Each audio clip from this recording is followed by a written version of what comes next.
আসসালামু আলাইকুম। আপনারা সবাই কেমন আছেন?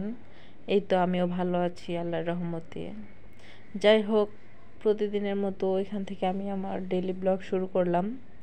তো সকালবেলা ঘুম থেকে উঠে ব্রাশ ট্রাশ করে ফ্রেশ হয়ে এই তো আমি এখন লুডুস রান্না করব ছেলের জন্য আর কি, সকালের নাস্তা। যাই হোক, ছেলেও খাবে আমিও খাবো, এইটা দিয়ে আজকে দুজনের নাস্তা হয়ে যাবে আর কি।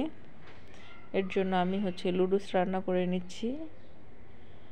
তো লুডুসটা আমি মরিচ টরিচ সব কিছু একটু কম দিয়ে রান্না করব, যাতে আমার ছেলের জন্য আর কি খেতে, মানে ও ঠিক মতো খেতে পারে, এই জন্য আর কি। যাই হোক, আমিও ওইখান থেকে একটু খাবো আর কি, ও তো আর এতগুলা খেতে পারবে না। তো এটা দিয়ে আজকে আমার সকালে নাস্তা হয়ে যাবে আর কি। তারপরে আমি এখন নাস্তা খেয়ে দিয়ে এখন বাইরে বাইরে যাব। বাইরে যেয়ে সকালেই তো আমি একটু বাজার করে নিয়ে আসলাম, শাক নিয়ে আসছি আজকে। আজকে আমি শাক ভাজি করব আর কি, এজন্য।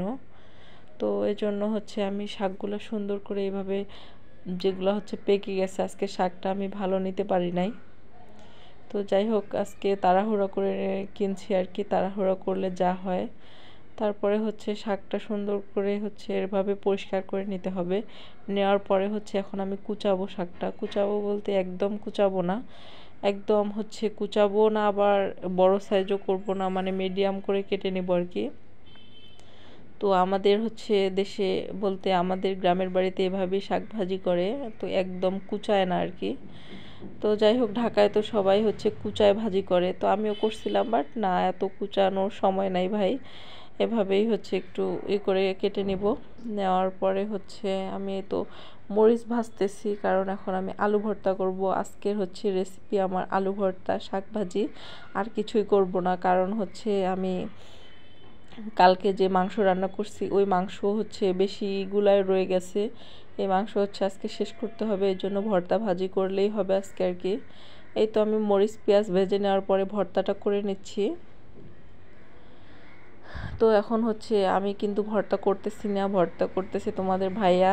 যাই হোক, ওর কাছে ভর্তাটা করে নিচ্ছি আর কি, আর আমি একটু ভিডিও করতেছি। তো আপনাদের সাথে তো প্রতিদিনের ব্লগ শেয়ার করি, যেহেতু সব কিছু শেয়ার করতে হবে, এজন্য আর কি। যাই হোক, এই তো আমি এভাবে কুচায় নিচ্ছি, মানে একদম একদম কুচাচ্ছি না, আবার বেশি বড় না, এভাবে মিডিয়াম, এভাবে আমাদের ওইদিকে ভাজি করে আর কি। তো যাই হোক, এই তো আমি এখন শাকটা একটু ভাপ দেওয়ার জন্য চুলায় বসাই দিছি আর কি। দেওয়ার পরে এই তো ফোড়ন দিয়ে দিব, ফোড়ন দিলেই আমার শাক ভাজি শেষ। তো আজকের এই সিম্পল রান্না বান্না এতটুকুই, আর কিছুই রান্না করব না। সারাদিনের কাজ আমার শেষ। সবাই ভালো থাকবেন, ধন্যবাদ।